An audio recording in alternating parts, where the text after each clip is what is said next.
And we're going to a Dublin singer now. Ken is on around 12 o'clock, the Bushwhacker Club, Ken O'Flaherty, and he reckons to have a guest with him. Robbie Dunn is his name, Robbie Dunn, and he's going to sing for you now a song called Black is the Colour.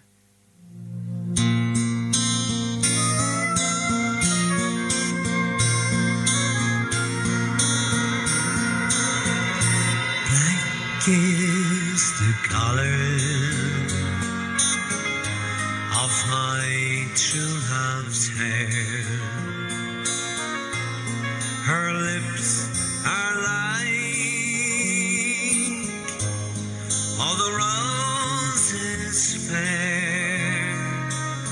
She has the sweetest smile and the gentlest hand. And I love the ground whereon she stands. Well, I love my love, and well she knows I love the ground whereon she goes. And I wish the day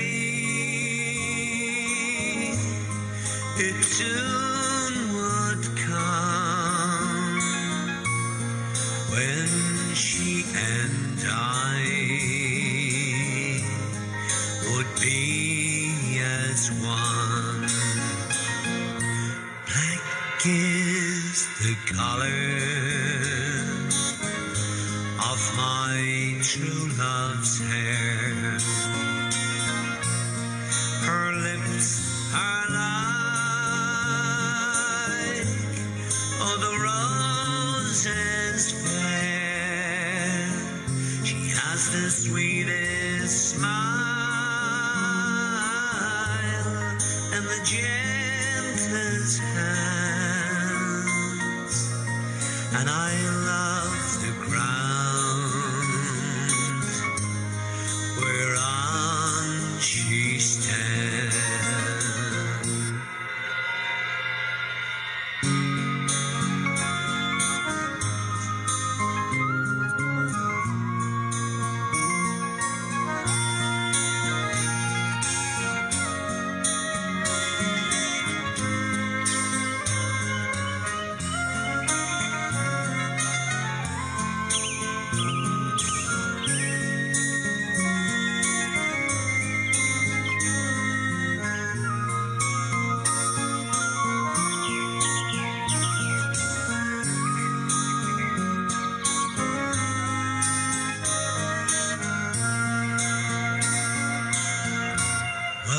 Go to the river when I mourn and weep, for satisfied I ne'er will be, and I write her a letter, just a few short lines. And I suffer death 1,000 times. Black is the colour of my true love's hair.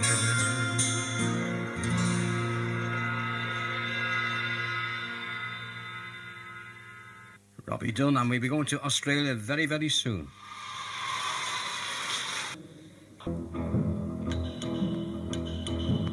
The pulsating beat of sunrise can only mean one thing.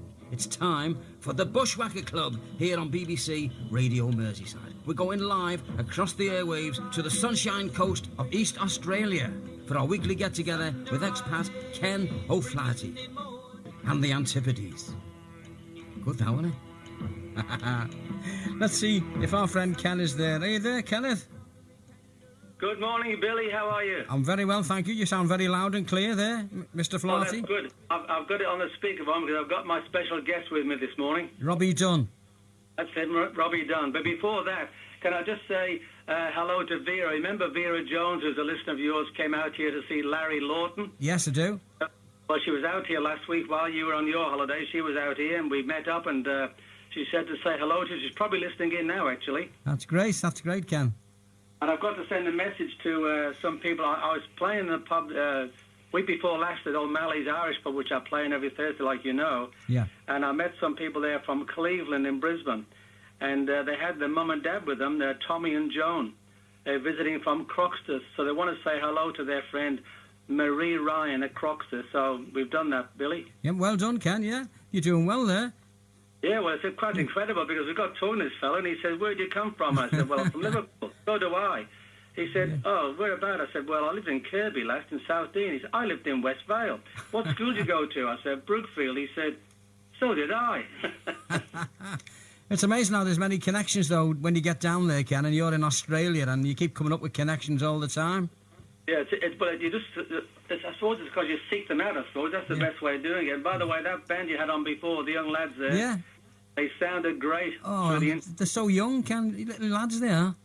Yeah, just brilliant. And the fact that sorry, Ken. and then you played Ronnie Drew, of course, was Yeah. a nice intro to Robbie, because Robbie's from Dublin. Yes. Liberties. He's been in Australia about 28 years. Yeah. And would you believe that his first connection with Liverpool was when he was playing in Spain? And who do you think he met out there but Billy Butler? About 30 years ago, and came over to Liverpool and sang a song, and then came to Australia. He's been backwards and forwards to Ireland ever since then. Yeah.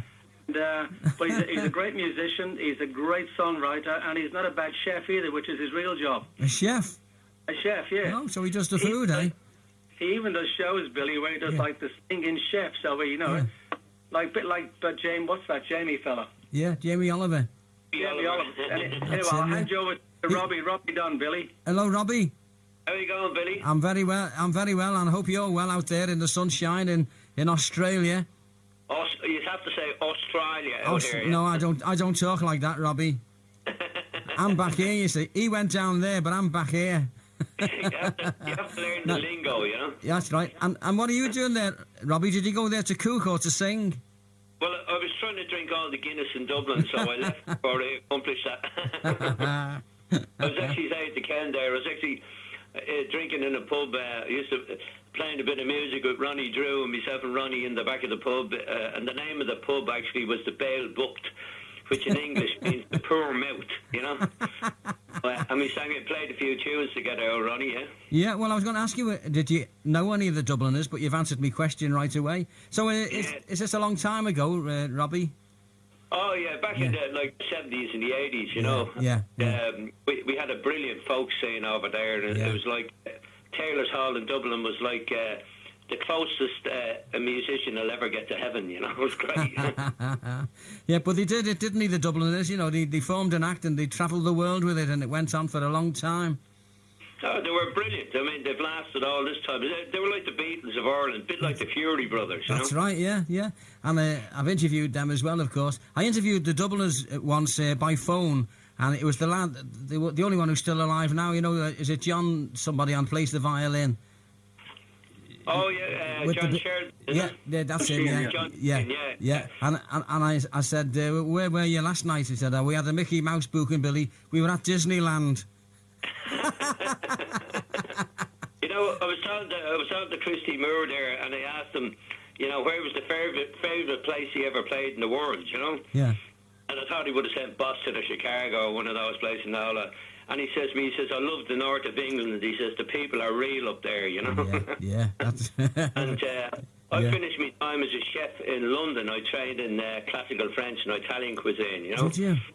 But years later, when I met Billy, and we were having a little drink or two in Spain and the rest, and he had me on his show and the whole lot. When I went to Liverpool, I felt just at home straight away. It was amazing. It was just like being in Dublin. That's right. Yeah, they're very similar in their attitude, people's attitude. It was the crack, you know. It was just the wit people, and it was so fast. I was just in my element, and I really, you know, afterwards I thought, I should have spent a few years here playing, because according to legend, my grandfather was he was a gold and silversmith, but he either made the replica chalice or did work on the replica chalice that's in Ardagh Cathedral there in Liverpool, the Ardagh chalice, right? Yeah, yeah.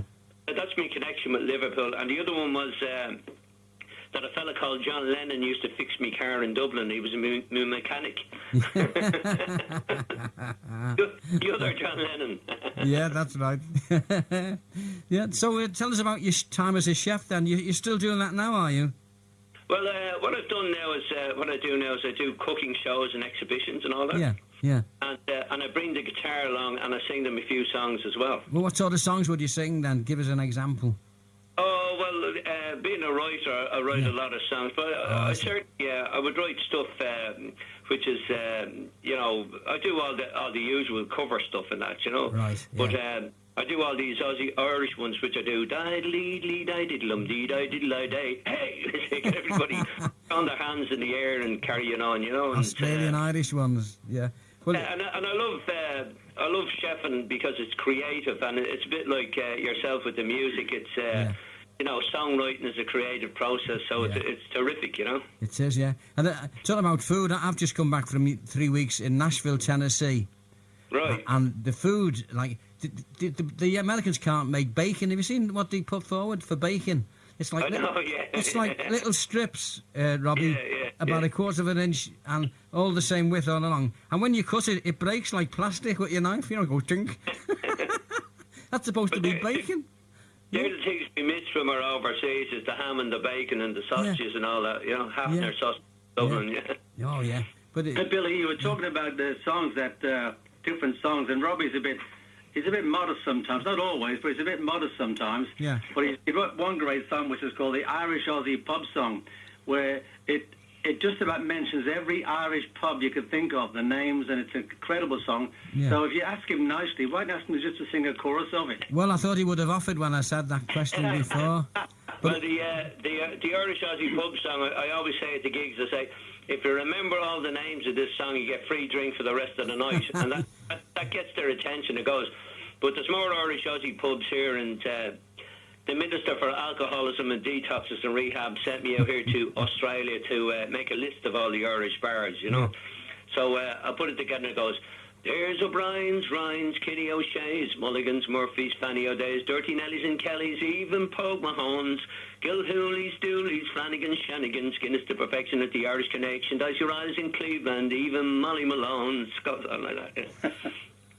So I write a lot of songs which are pertinent to Irish, and of course, when I came out here, I met an old Scotchman, and he says, you don't know your own history, and he started giving me all these books about Ireland and the history of the Celts, and so I made about 13 or 14 trips back to Ireland, and I was writing stuff about all the tombs in Ireland and all that type of thing, Yeah. And I've learned more Irish history here than I ever did in Ireland.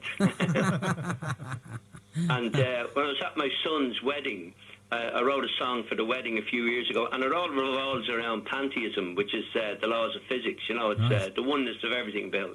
Yeah.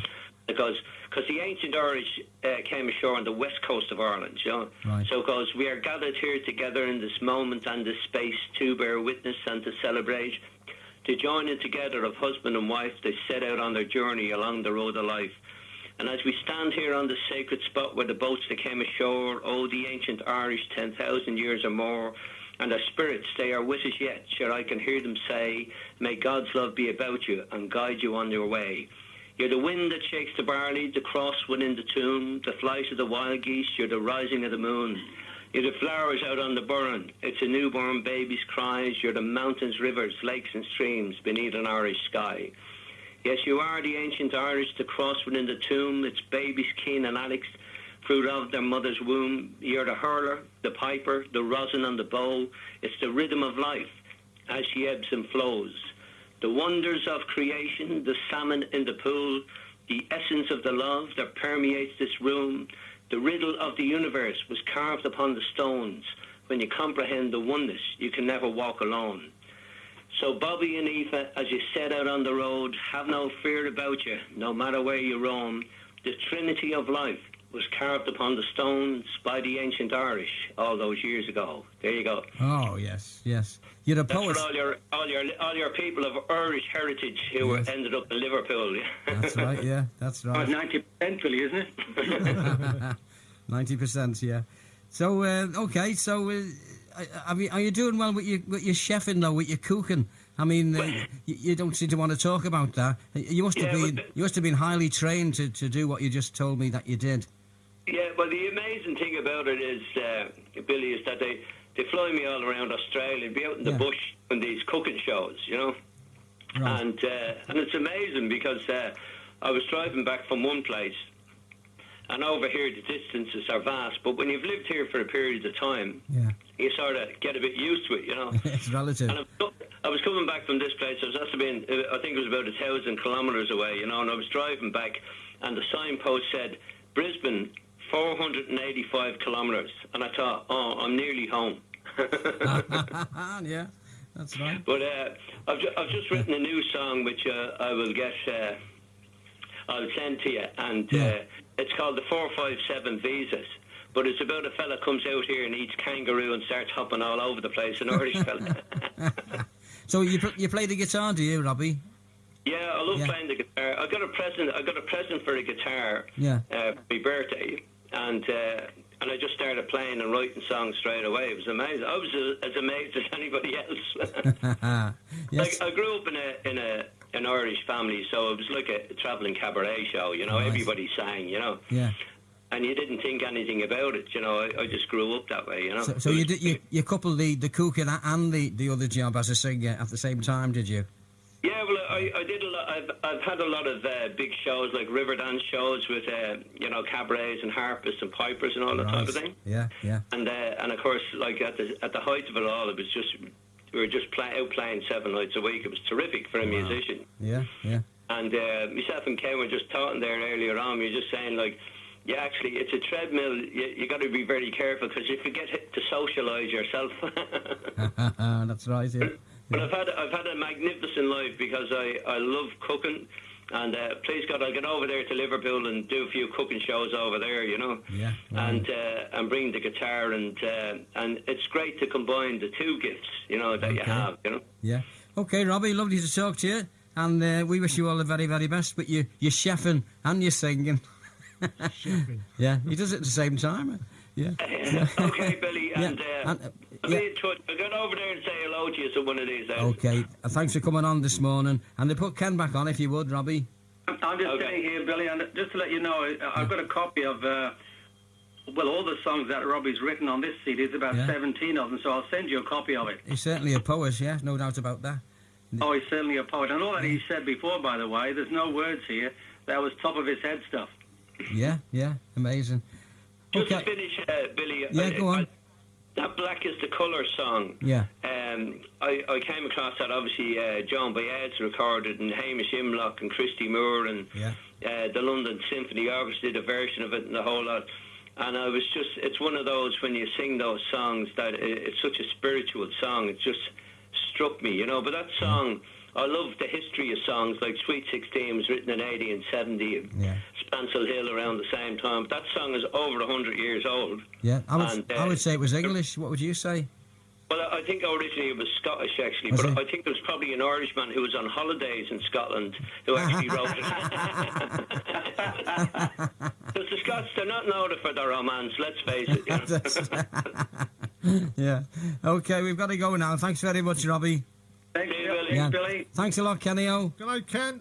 Good night, Liverpool. Bye-bye, Ken. Say good night to everyone, Ken. See ya. Good night. Good night, Alan. Good night, Ken. All the best. Ta-ra, Skippy.